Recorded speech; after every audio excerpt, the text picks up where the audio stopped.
सो ही guys, आज हम explain करने वाले हैं वेब सीरीज मून नाइट के पूरे एपिसोड को, जो कि डिज्नी प्लस हॉटस्टार पर रिलीज हुई मार्वल की एक बहुत ही जबरदस्त वेब सीरीज है, जिसे लोग बहुत पसंद भी कर रहे हैं और अब तक इसे IMDb पर 8.9 आउट ऑफ 10 की रेटिंग भी दे दी गई है। So guys, without wasting your time, let's get started. Steven grant AKA moon night रोजाना सुबह उठता है और सबसे पहले अपने पैरों में लगी जंजीरों को खोलता है और फिर डोर में लगे टेप को रिमूव करके अपने मॉम से फोन पर बातें करते हुए मछली को खाना देता है और फिर अपने काम पर निकल जाता है। स्टीवन एक म्यूजियम में काम करता था। म्यूजियम में ही काम करने वाली एक लड़की उसे लैग भी करती थी। वो स्टीवन से फ्राइडे की रात अकेले कबाब खाने जाने के लिए कहती है। स्टीवन अक्सर रात को घर जाते वक्त एक लिविंग स्टैचू से अपनी दिल की बात कहा करता था। वो उससे कहता है कि जब भी मैं सोता हूँ तो मेरी आँख किसी और अनजान जगह पर खुलती है, इसीलिए मैं सारी रात जागने की कोशिश करता हूँ। वो कहता है कुछ तो करना पड़ेगा, वरना मेरी हरकतों और मेरे जंजीरों को देखकर पटी पटाई लड़की हाथ से निकल जाएगी। फिर वो अपने घर जाता है, दरवाजे के दरारों पर टेप लगाता है, बेड के नीचे रेत को गिराता है और पैरों में जंजीरों को बांधकर खुद को जगाए रखने के लिए पजल सॉल्व करता है और इजिप्शियन गॉड के बारे में पढ़ता है, लेकिन ना चाहते हुए भी फिर से उसकी आंख लग जाती है और जब उसकी आंख खुलती है तो वो किसी अनजान जगह पर टूटे हुए जबड़े के साथ उठता है। वहाँ उसे एक मिस्टीरियस आवाज सुनाई देती है। वो उससे कहता है दोबारा सो जाओ नामुराद। स्टीवन उस आवाज को सुनकर बहुत डर जाता है, क्योंकि वो जो कोई भी था वो दिखाई नहीं दे रहा था। स्टीवन को बस उसकी आवाज ही सुनाई दे रही थी। फिर उसे अपने जेब में कुछ महसूस होता है और जब वो उसे बाहर निकालता है तो उसके पीछे Egyptian god of the moon Khonsu आ जाते हैं। मगर जैसे ही वो पीछे मुड़कर देखता है तो कुछ लोग उसके ऊपर गोलियां चलाने लगते हैं। वो वहाँ से बचकर भागते भागते एक शहर में पहुँच जाता है, जहाँ वो आर्थर हैरो को देखता है। वो इजिप्शियन गॉड आर्मिट की पूजा करता था। हैरो अपने छड़ी और तराजू वाले टैटू से अच्छे बुरे लोगों की परख करके बुरे लोगों के आत्मा को इजिप्शियन गॉड आर्मिट को सर्व कर देता था। फिर उसकी नजर स्टीवन पर पड़ती है तो वो उसे कहता है कि मुझे स्कैरब दे दो। स्टीवन उसे हैरो को देना तो चाह रहा था, लेकिन वो उसे दे नहीं पाता। वो रहस्यमयी आवाज उसे स्कैरब देने से मना कर रहा था और उसने उसके हाथों को फ्रीज भी कर दिया था, लेकिन पलक झपकते ही वो सारे लोग मारे जाते हैं। स्टीवन की शक्ल देखने लायक होती है, क्योंकि उसे कुछ भी समझ नहीं आता कि आखिर यहाँ हुआ क्या था। फिर वही मिस्टीरियस आवाज उसे वहाँ से भागने को कहता है। स्टीवन एक वैन को लेकर वहाँ से भागता है, जिसके बाद हैरो के लोग उसके पीछे पड़ जाते हैं और एक बार फिर से पलक झपकते ही वो सारे के सारे लोग मारे जाते हैं। और तभी स्टीवन की नींद खुलती है तो वो चैन की सांस लेता है कि थैंक गॉड ये बस एक सपना था। फिर हमेशा की तरह स्टीवन अपने पैरों से जंजीरों को खोलता है, डोर से टेप को रिमूव करता है और तभी उसे अपनी डेट की याद आती है, तो वो तैयार होकर रेस्तरां चला जाता है। स्टीवन रेस्तरां में बैठकर अपनी गर्लफ्रेंड का वेट करने लगता है। वो नहीं आती तो वो उसे कॉल करता है और कहता है मैं तुम्हारे साथ कबाब खाने के लिए यहाँ बेताब हो रहा हूँ। उसकी गर्लफ्रेंड कहती है कि मैं तो 2 दिन पहले अकेले ही खाकर चली आई। स्टीवन कहता है लेकिन बात आज यानी कि फ्राइडे की हुई थी, जिस पर उसकी गर्लफ्रेंड उससे कहती है कि तुम्हारा दिमाग खराब हो गया है, आज संडे है। और वो उससे कहती है कि अब से मुझे फोन मत करना। स्टीवन घर जाकर अपनी गर्लफ्रेंड के लिए खरीदे चॉकलेट को खाने लगता है और तभी उसे दीवार में एक सीक्रेट ड्रॉवर दिखाई देता है, जहाँ से उसे एक की और एक मोबाइल फोन मिलता है। जब वो मोबाइल को ऑन करता है तो उसमें लैला नाम की एक लड़की के बहुत से मिस कॉल आए हुए थे और तभी एक बार फिर से लैला का कॉल आता है तो वो उससे पूछता है कि तुम कहाँ हो, तुम्हें हो क्या गया है मार्क। जिस पर स्टीवन कहता है कि मेरा नाम मार्क नहीं, मैं स्टीवन हूँ। उसकी बातों को सुनकर लैला फोन काट देती है। फिर जब स्टीवन बाथरूम जाता है तो वहाँ उसे मिरर पर उसका ही रिफ्लेक्शन दिखाई देता है, जो उससे बातें कर रहा था। वो उससे कहता है कि स्टीवन अपनी तलाश बंद करो। ये सब देखने के बाद बेचारा स्टीवन डर के मारे अपने ही घर से बाहर भाग जाता है, लेकिन उसे हर जगह Egyptian god of the moon Khonsu दिखाई देने लगते हैं। अगले दिन जब वो म्यूजियम में काम पर जाता है तो वो हैरो को वहाँ देखकर बहुत डर जाता है। वो कहता है कि ये सपनों वाले चचा तो सच में है। हैरो उसे कहता है कि मैं तुम्हारी मदद करना चाहता हूँ उस चीज से जिस चीज से तुम भाग रहे हो। और फिर वो स्टीवन के हाथों को पकड़कर उसके बीच में अपने तराजू के लकड़ी को डालकर हिलाता है, लेकिन उसकी तराजू के टैटू डगमगाने लगती है। आर्थर उसे देखकर हैरान हो जाता है और फिर स्टीवन अपने हाथों को छुड़ाकर वहाँ से भाग जाता है। लेकिन रात को जब स्टीवन म्यूजियम से अपने काम खत्म करके वापस जा रहा था तो उसे कुत्ते की भौंकने की आवाज सुनाई देती है। उसे लगता है कि कोई कुत्ता म्यूजियम में घुस आया है और तभी एक खतरनाक जैकल के जैसा दिखने वाला मॉन्स्टर उसके ऊपर हमला कर देता है और फिर उसे हैरो की आवाज सुनाई देती है। वो उससे कहता है कि स्टीवन मुझे वो स्कैरेब दे दो, बदले में मैं तुम्हारी जान बख्श दूंगा। लेकिन स्टीवन उससे बचने के लिए बाथरूम में जाकर छिप जाता है। वो बहुत डरा हुआ था और तभी बाथरूम के मिरर में स्टीवन को एक बार फिर से उसका रिफ्लेक्शन दिखाई देता है। वो उससे कहता है कि स्टीवन डरो मत, मेरे तरफ देखो, तुम बस अपने शरीर को मुझे सौंप दो वरना तुम मारे जाओगे। स्टीवन बहुत घबरा रहा था क्योंकि वो मॉन्स्टर दरवाजे को तोड़कर अंदर आने ही वाला था और अब उसके पास अपने रिफ्लेक्शन की बात मानने के अलावा कोई दूसरा उपाय भी नहीं बचा था। इसीलिए स्टीवन कहता है कि ठीक है, मेरे शरीर को ले लो। और फिर हम यहाँ पर देखते हैं कि स्टीवन अब मून नाइट में बदल चुका है। वो बाहर आकर हैरो के उस खूंखार कुत्ते की तरह दिखने वाले मॉन्स्टर को कुत्ते की मौत मार देता है। अगले दिन जब स्टीवन की नींद खुलती है तो वो बहुत डरा हुआ था और जब वो ऑफिस जाता है तो वहाँ के बाथरूम में काफी कुछ टूटी फूटी पड़ी थी। वो सिक्योरिटी गार्ड से पिछले रात का सीसीटीवी फुटेज दिखाने को कहता है और उससे कहता है कि सुनो, अब जो तुम्हें दिखने वाला है उसे तुम्हें तुम्हारी आंखों पर विश्वास नहीं होगा। लेकिन जब सिक्योरिटी गार्ड उसे सीसीटीवी फुटेज दिखाता है तो उसमें सिर्फ और सिर्फ स्टीवन ही ऊटपटांग हरकतें करते हुए दिखाई दे रहा था। उसमें वो मॉन्स्टर रिकॉर्ड ही नहीं हुआ था जिससे पिछली रात स्टीवन की लड़ाई हुई थी। जिसके बाद म्यूजियम में हुए नुकसान की वजह से म्यूजियम के अधिकारी स्टीवन को पागल समझकर काम से निकाल देते हैं। स्टीवन अगेन उस लिविंग स्टैचू के पास जाता है और कहता है मुझे मेरे फ्लैट में एक मोबाइल और एक की मिली थी। फिर स्टीवन उस की के लॉकर कंपनी में जाता है जिसकी वो चाबी थी। वो वहाँ रिसेप्शनिस्ट से पूछता है कि क्या आपके पास मार्क या फिर स्टीवन के नाम से कोई लॉकर है। वो गार्ड कहता है कि मैं आपको जानता हूँ मिस्टर मार्क। वो उसे उसके लॉकर के पास लेकर जाता है जहाँ उसे एक बैग में खूब सारे पैसे, एक गन और एक पासपोर्ट मिलता है। जब वो पासपोर्ट को खोलकर देखता है तो वो उसी का पासपोर्ट था, लेकिन उसके ऊपर उसका नाम मार्क लिखा हुआ था। बैग की अच्छे से तलाशी लेने के बाद उसे स्कैरेब भी मिलता है जिसके तलाश में हैरो उसके पीछे पड़ा था। स्टीवन उसे रियल में देखकर बहुत घबरा जाता है और जब स्टीवन उसके विंग के ऊपर प्रेस करता है तो वो ऊपर की तरफ उड़ने लगता है। अब जब स्टीवन ने जागे रहने के लिए इजिप्शियन के बारे में इतना कुछ पढ़ा था तो वो तुरंत समझ जाता है कि स्कैरेब किसी तरह का एक कैंपस है।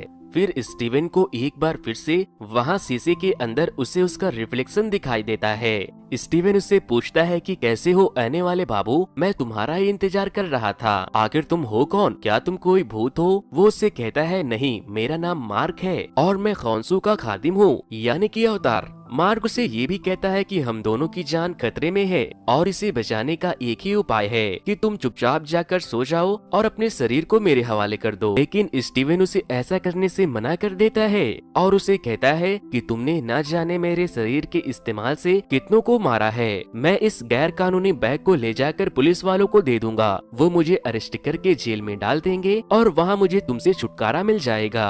स्टीवन बैग को लेकर वहाँ से भागने लगता है जिसके बाद उसके पीछे पड़ जाते हैं। स्टीवन भागते भागते जब लॉकर से बाहर आता है तो एक लड़की उसे देखकर कहती है कि मार्क तुम इतने दिनों से कहाँ गायब थे।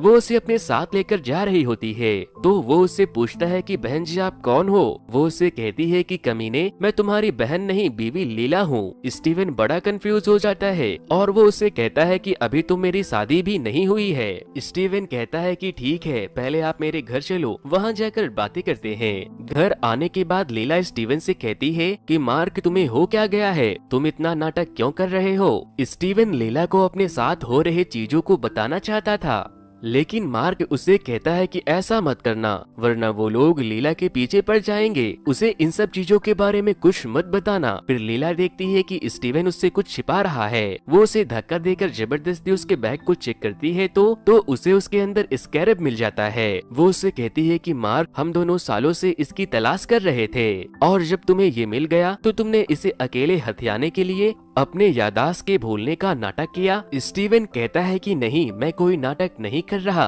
अगर तुम्हें ये चाहिए तो तुम इसे अपने पास रख लो, लेकिन मेरी बातों का यकीन करो, मेरा नाम स्टीवन है और मेरी जान को खतरा है और मेरी जान सिर्फ तुम ही बचा सकती हो।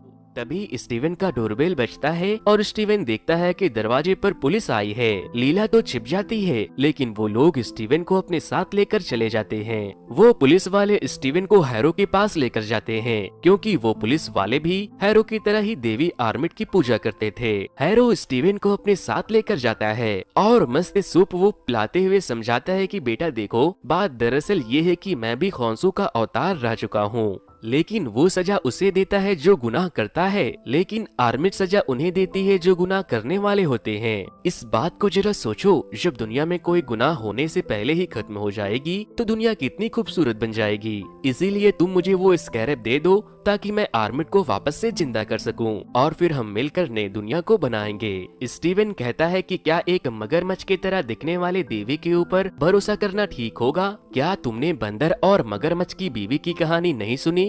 वो मगरमच्छ दिल खाना चाहती थी, वो भी बेचारे उस भोले बंदर का। वहाँ मौजूद सारे लोग हैरो के लिए काम किया करते थे और वो लोग स्टीवन को मारने ही वाले थे कि तभी लीला वहाँ आती है और स्टीवन को अपने साथ लेकर भाग जाती है। हैरो अपने जादू से एक बार फिर से अपने मॉन्स्टर को उसके पीछे लगा देता है। लीला उससे कहती है कि जल्दी उस सूट को पहनो। स्टीवन कहता है कि कौन सा सूट? लीला उससे कहती है कि तुम स्टीवन नहीं, तुम मार्क हो और तुम्हारे पास सुपर हीरो के जैसा दिखने वाला एक सूट है। मार्क भी मिरर के अंदर से उससे कह रहा होता है कि स्टीवन, शरीर मुझे सौंप दो वरना मारे जाओगे। लेकिन स्टीवन बहुत ज्यादा घबरा रहा था, जिसके बाद वो बचने के लिए बिल्डिंग से छलांग लगा देता है और जब वो नीचे गिरता है तो उसके पास स्टीवन की वर्जन वाली सूट आ जाती है। अपने शरीर पर सूट को देखकर स्टीवन बहुत खुश होता है, लेकिन वो बहुत बेवकूफी कर रहा था और वो मॉन्स्टर स्टीवन की खूब कुटाई कर रहा था। जिसके बाद मार्क उससे कहता है कि जिस्म मुझे सौंप दो वरना मारे जाओगे, और फिर स्टीवन के हाँ बोलते ही हमें मून नाइट का मार्क वाला वर्जन देखने को मिलता है। मार्क के आते ही वो उस मॉन्स्टर की जमकर कुटाई करता है एंड एट द एंड वो उसे मारकर अपने वेपन को ले लेता है। लेकिन लड़ाई के दौरान स्टीवन के हाथों से वो स्कैरब नीचे गिर गया था, जिसे हैरो ले लेता है। स्टीवन मार्क से कहता है कि काम खत्म हो गया है, अब मुझे मेरा शरीर लौटा दो, लेकिन मार्क उससे कहता है कि नहीं, तुम्हारे वजह से पहले ही बहुत गड़बड़ हो चुका है, अब तुम आईने के आयाम में ही कैद रहोगे।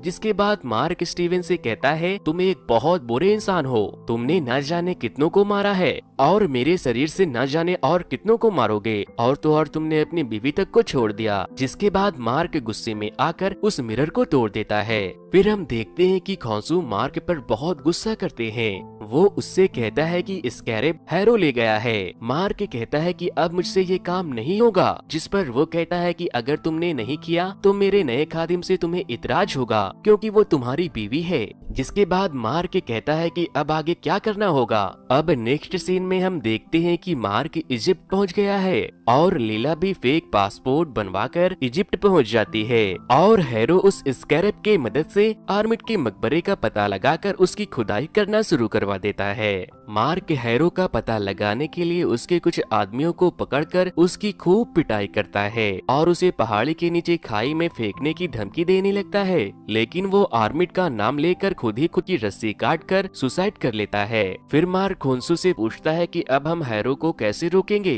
क्या तुम्हारे पास कोई आइडिया है? खोंसू कहता है कि एक आइडिया है, पर वो बहुत खतरनाक है। जिसके बाद खोंसू चांद पर ग्रहण लगाकर बाकी की इजिप्शियन गॉड के अवतारों के साथ पिरामिड के अंदर सुनवाई बुलवाता है, जिस वजह से आर्मिट के अवतार हैरो को भी वहाँ जाना पड़ता है। इजिप्शियन गॉड ओसाइरिस बोलते हैं कि बताओ तुमने हमें यहाँ क्यों बुलाया है, जिस पर वो कहता है कि आप हैरो को रोके और उसे सजा दे, क्योंकि वो आर्मिट को जिंदा करने वाला है। जिसके बाद वो लोग उससे सबूत मांगते हैं और उसके सबूत ना देने पर ओसाइरिस उसे धमकी देते हैं कि अगर तुमने दोबारा आसमान के साथ छेड़छाड़ किया तो हम लोग तुम्हें पत्थर में कैद कर देंगे। और फिर वो लोग हैरो को छोड़ देते हैं और फिर मार्क भी वहाँ से जाने लगता है।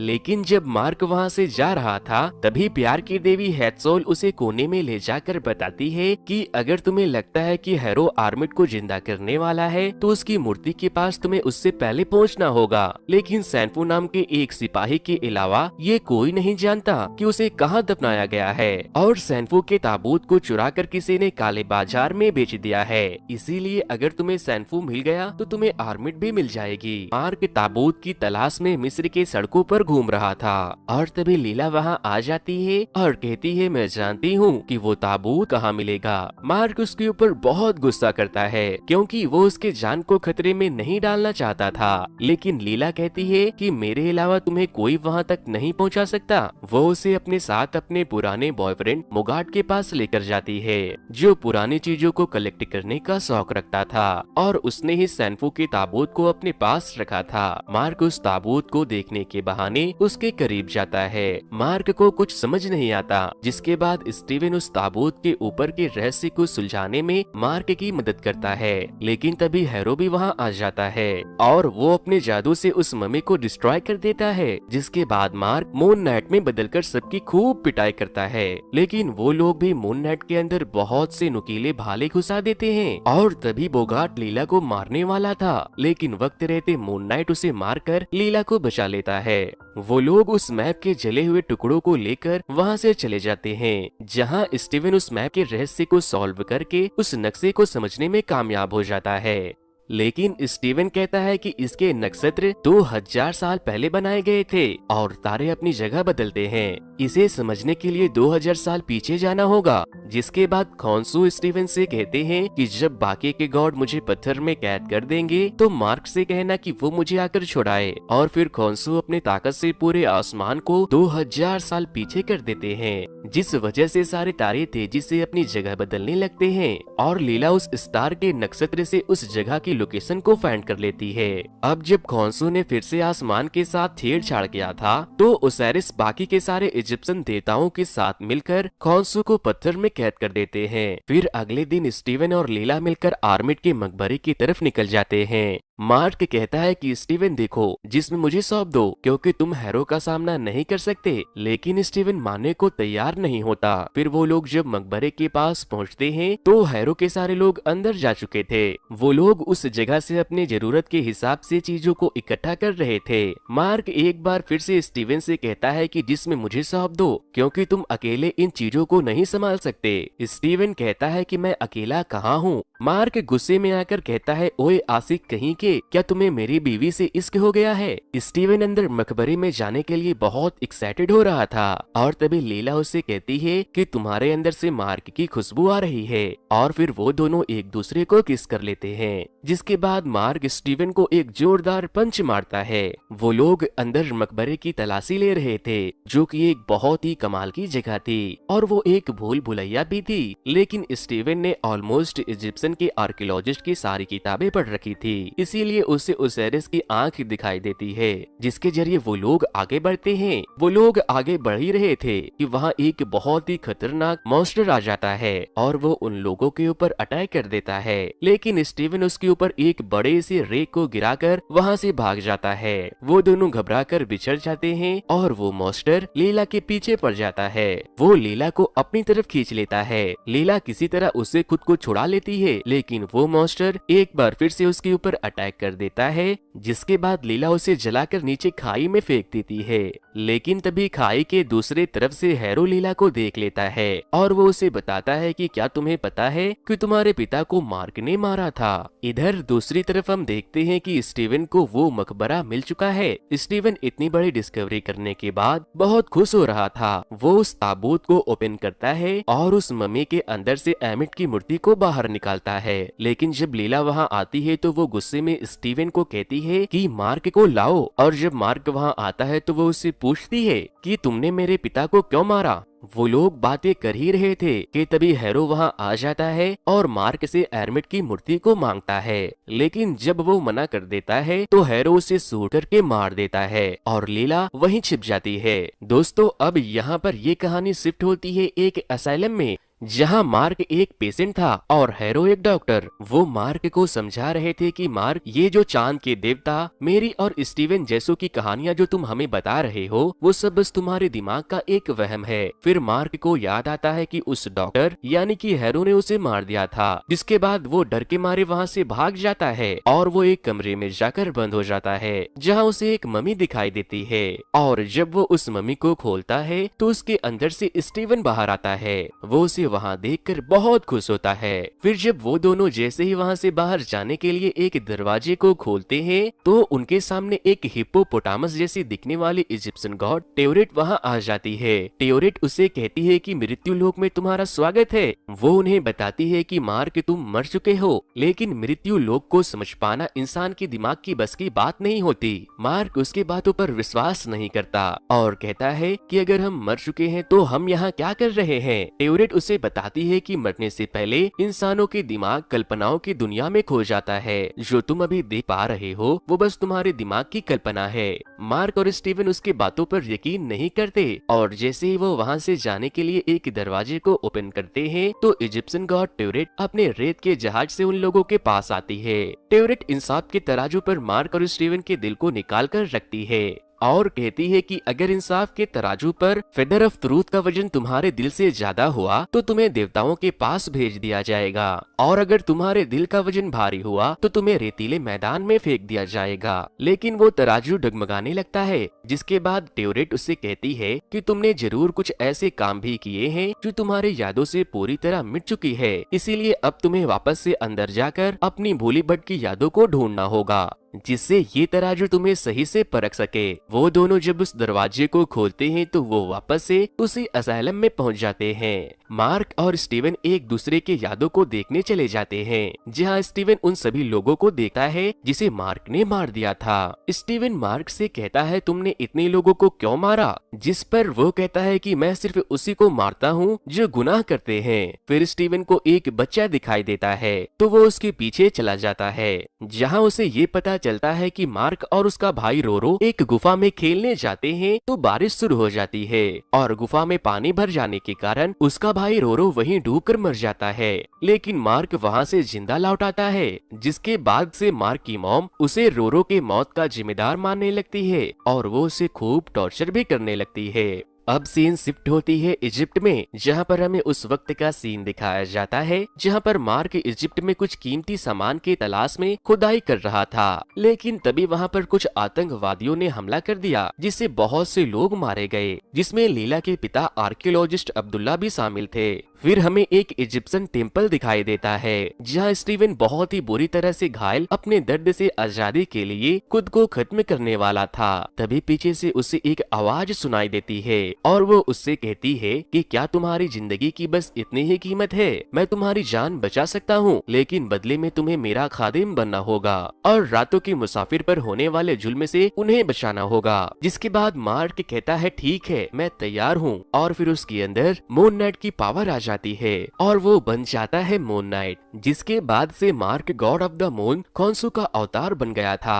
और उसके लिए काम भी कर रहा था। स्टीवन और मार्क ये सब देखने के बाद वहाँ से निकल जाते हैं और वापस से मृत्यु लोक के जहाज पर पहुँच जाते हैं। वहाँ इंसाफ के तराजू पर पल्ला बराबर हो जाता है, जिसके बाद वहाँ कुछ मॉन्स्टर उन लोगों के ऊपर हमला कर देते हैं, जिससे कि स्टीवन नीचे गिर के पत्थर में बदल जाता है और मार्क पहुँच जाता है देवताओं के मैदान में। अब हम नेक्स्ट सीन में देखते हैं कि हैरो स्टीवन के शरीर को पानी से निकालकर उससे आर्मिट की मूर्ति को लेकर वहां से निकल जाता है। वो लोग वहां से जा रहे थे तो चेक पोस्ट पर पुलिस वाले उन्हें रोक लेते हैं, लेकिन हैरो अपने जादू से उन सब के आत्मा को आर्मिट को खिला देता है और वो वहां से निकलकर सीधे पिरामिड के ऊपर जाकर उसे खोल देता है। जिसके बाद बाकी के इजिप्शियन गॉड हैरो को रोकने की कोशिश करते हैं, क्योंकि अब उन्हें ये पता लग गया था कि हैरो आर्मिट को जिंदा करने वाला है। लेकिन हैरो उन सबको मार देता है और वो आर्मिट की मूर्ति को तोड़कर उन्हें आजाद कर देता है। आर्मिट बाहर आने के बाद हैरो का शुक्रिया करती है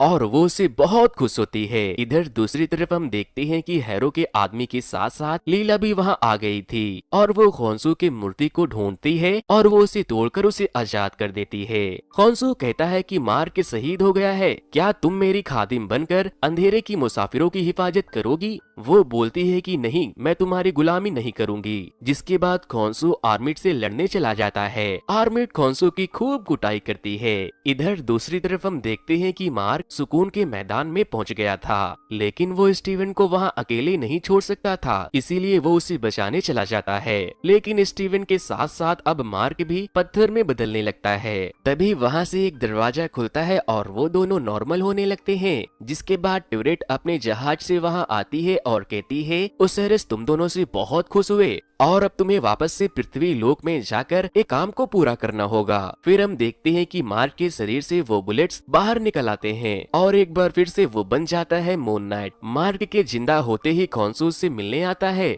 और खोंसू उसे बताता है कि आर्मिट रिहा हो गई है, मुझे तुम्हारी मदद चाहिए। जिस पर स्टीवन कहता है कि हम तुम्हारी मदद तो जरूर करेंगे, लेकिन उससे पहले तुम्हें हमें एक वादा करना होगा कि काम खत्म होते ही तुम हमें आजाद कर दोगे। इधर लेला ओसिरिस के अवतार से बातें कर रही थी, क्योंकि उसमें अभी भी थोड़ी जान बाकी थी। वो उसे बताता है कि आर्मिट को अब बस एक अवतार ही रोक सकता है। उसके मरते ही वो हिप्पोपोटामस वाली देवता ट्यूरेट लीला को अपना अवतार बना लेती है। हैरो अपने शक्ति से सारे गुनाह किए और गुनाह करने वालों को सजा दे रहा था और उसके आत्मा को आर्मिट को खिला रहा था। तभी मून नाइट वहाँ आ जाता है। हैरो और मून नाइट की खूब लड़ाई होती है। इधर दूसरी तरफ खोंसू और आर्मिट की लड़ाई हो रही थी। आर्मिट कहती है कि हम दोनों ही गुनाह करने वालों को सजा देते हैं, बस फर्क सिर्फ इतना है कि तुम गुनाह करने के बाद सजा देते हो और मैं गुनाह करने से पहले, क्यों ना हम दोनों एक हो जाएं। आर्मिट खोंसू को खूब मारती है और इधर हैरो भी मून नाइट को मार रहा था, लेकिन तभी लैला वहां आकर स्टीवन की हैरो से लड़ने में उसकी मदद करती है।